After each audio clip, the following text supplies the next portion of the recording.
सड़के सड़क की गाड़ी आवे, गाड़ी में हूँ आवे, वही मुदामा मिलना करवाना चाहूँ गोरी दिला आवे बंधन टोला करवाना चाहूँ रानी टोला।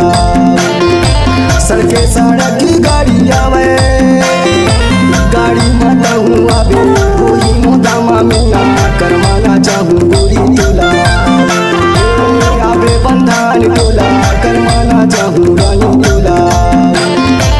सड़के सड़क गाड़ी आवे, गाड़ी में मैं तू आहूँ, वही मुदामा मिलना करवाना चाहिए देवी मोला।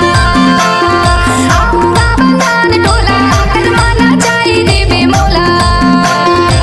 सड़के सड़क गाड़ी आवे, गाड़ी में मैं तू आहूँ, वही मुदामा मिलना करवाना चाहिए देवी मोला। आहूँगा बंधन टोला करवाना चाहिए देवी मोला।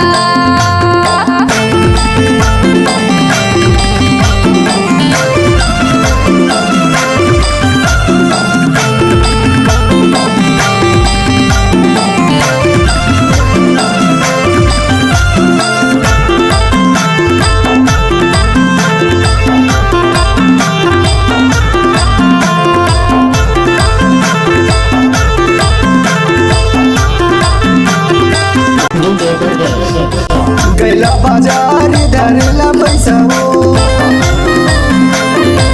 गैला बाजार धरला पैसा हो, मोर संग माया फंसा ले लाख पैसा हो, दूरी करवाना चाहिए तो तुला आवे बंधन टोला करवाना चाहूँ रानी टोला।